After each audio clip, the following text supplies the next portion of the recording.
Welcome back to the Startup Hustle. This episode we're talking about to equity or to not equity. So what does that mean? So in this space, you have a lot of people that are like, oh, I've got an idea. I need to go find myself a co-founder because that's what all the books say and that's what all the other videos say. So we want to talk about, like, do you really need to go and give out equity for your company at the start? Or can we just start hustling to get our idea out there, get some validation, and then maybe we don't need to give away any equity at all. We can keep it for ourselves. True. So it's very common for an entrepreneur to just say, it's really hard, or I want to split the work and go find a co-founder. So what I would do personally is what we told you in past episodes is get your idea out real fast, get a prototype, and then just go and hustle and get some customers on board first.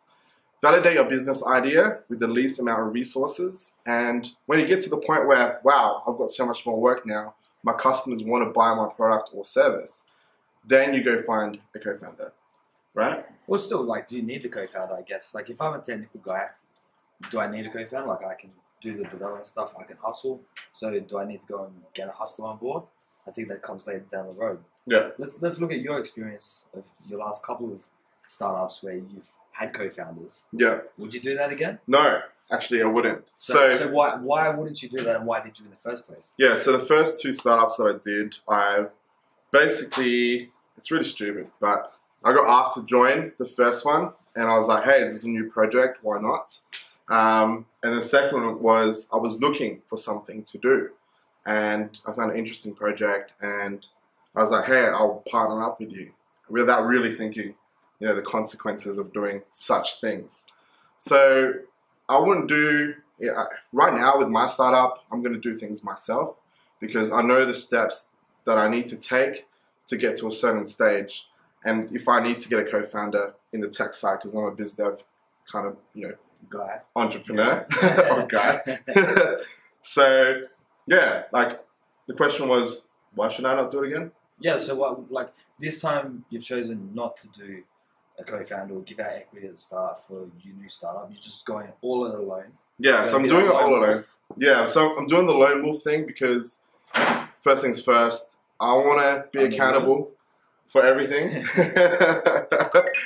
So, but I think that's the next thing because I'm doing the same thing with my startup right now. Yeah. Is I don't have any other founders with me or any other equity partners necessarily. I have some equity partners, but that's because of the future setup that I've got. Yeah. But in terms of this business, this startup I'm doing right now, there's no one else involved. I've got enough people in my network that are in startups and in my friendship circles that if I need to bounce ideas off of someone, I can just pick up the phone. I don't need a co-founder and to give away a whole bunch of equity in my company to say, hey, like, what do you think of this? And what do you think of that? Yeah. And then I end up finding out that we may not be successful. Yeah. And it lets me just drive this ship all the way home. Yeah. I mean, I wasted, in my last two startups, I wasted a lot of money and time incorporating, you know, a company. So getting a PTY LTD, that was $500 wasted. Yeah. Or $1,000 wasted because I did that mistake twice. And the same thing, we did shareholders agreements, wasted money on legal fees. You don't need to do all that kind of stuff. You know, right now, my focus... Validate your fucking product. Yeah, validate.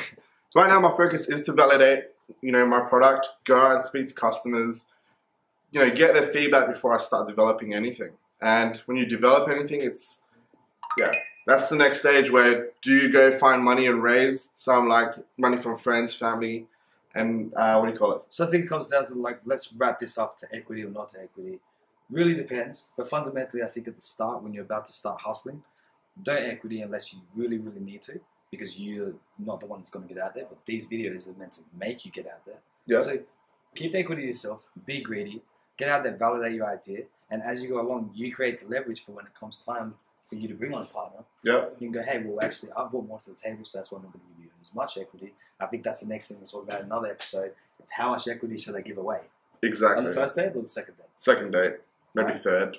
So Cool. there you go. Right. So let's wrap this up. Cool. We'll come back with, we've got our confessions and... So yeah, I've got a confession to make. Who the fuck are these guys? Yeah, and we're gonna talk. Yeah, we're gonna introduce ourselves. So you know, there's people in Hi, Melbourne I'm Jason. City and around the world that are probably thinking, who the hell these guys are. But yeah, I'm Lewis. This is Jason. Until next time, keep hustling.